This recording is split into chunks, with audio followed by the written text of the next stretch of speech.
Hi பிரேசலாட் எல்லாரும் நல்லா இருப்பீங்கன்னு கர்த்தருக்குள்ளே விசுவாசிக்கிறேன். இன்றைய நாளில் ஒரு குட்டி ஸ்டோரி ஒன்று பார்க்கலாம். ஒரு ஊரில் ஒரு எஜமான் இருந்தாங்களாம். அந்த எஜமான் வந்து ஒரு தோட்டத்தை வச்சுருந்தாங்களாம். அந்த தோட்டத்தில் நிறைய வெரைட்டியான மரங்கள் செடிகள் எல்லாம் வளர்த்துட்டு வந்தாங்களாம்.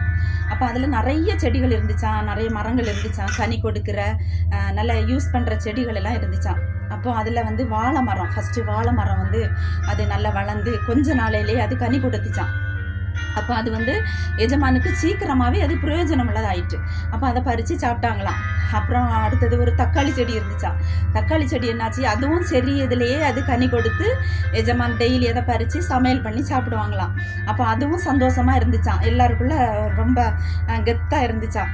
அப்புறம் அடுத்தது என்னாச்சு, ஒரு மாமரம் இருந்துச்சான். மாம்பழம் எல்லாருக்குமே பிடிக்குமே. அப்போ மாம்பழத்துலேயும் டெய்லி அந்த எஜமான் பறித்து சாப்பிடுவாராம், சந்தோஷப்படுவாராம். நல்லா இருக்குது, சூப்பராக இருக்குது, நல்ல இனிப்பாக இருக்குது, சுவையாக இருக்குது அப்படின்னு. அப்போ ஒவ்வொருத்தரும் ஒவ்வொரு இதை சொல்லுவாங்களாம். வாழை மரம் அது தனி ஹேபிட்டை சொல்லுமா, அடுத்தது மற்ற ஃப்ரூட்ஸ் எல்லாம் அப்படி சொல்லுமா. அப்போ கனி கொடுக்காம ஒரு பிரயோஜனம் இல்லாமல் ஒரு தேக்க மரம் இருந்துச்சான். அப்போ அந்த தேக்க மரத்தை பார்த்து மற்ற செடிகள் மரங்கள் எல்லாம் சிரிச்சாங்களாம். நாங்கள் தான் எல்லாருக்கும் நம்ம எஜமானுக்கு பிரயோஜனம் உள்ளதாக இருக்கோம், நீ பாரு வளர்ந்துருக்க, ஒரு பிரயோஜனம் இல்லாமல் இருக்க அப்படின்னு சொல்லிச்சான். அப்போ அதுக்கு ஒரு மாதிரி ஷையாக இருந்துச்சான், சங்கடத்தோடு இருந்துச்சான். அப்போ அப்படி பேசிகிட்டு இருக்கும்போது ஒரு நாள் ஒரு பெரிய புயல் காற்று ஒன்று வந்துச்சான். அப்போ அந்த புயல் காற்று என்னாச்சு, பலத்த புயல் காற்று. அதில் வந்து பெருமையாக பேசின வாழை மரமும் தக்காளி செடியும் மாமரமும் வீழ்ந்து போச்சான், கீழே விழுந்துட்டான்.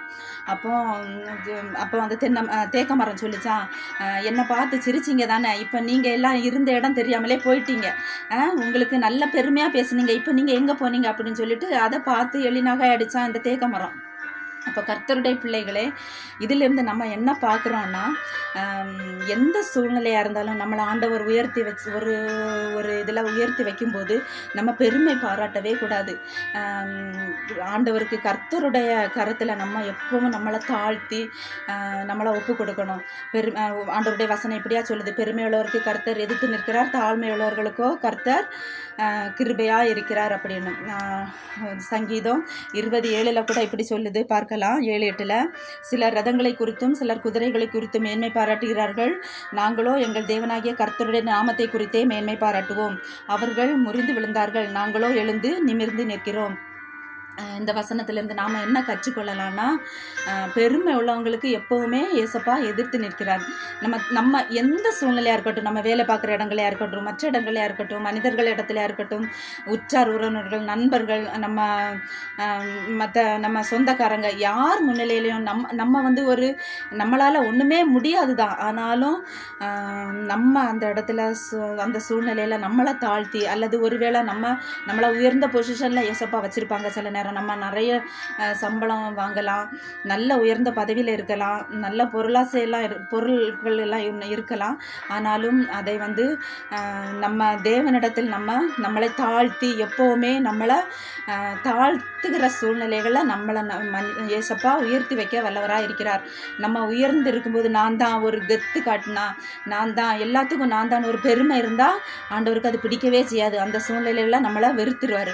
அதனால் அன்பான பிள்ளைகளே, நம்ம எந்த சூழ்நிலையாக இருந்தாலும், நம்ம பதவி பட்டங்கள், நம்ம அழகு அந்தஸ்து எதுவாக இருந்தாலும் நம்ம உயர்ந்த இதில் காட்டாதபடிக்கு நம்ம எப்போதும் தாழ்த்தி ஆண்டவருடைய சமூகத்தில் நம்ம தாழ்ந்திருக்கும்போது நம்மளை எல்லாவற்றிற்கும் மேலாக நம்மளை உயர்த்தி வைக்க வல்லவராக இருக்கிறார்.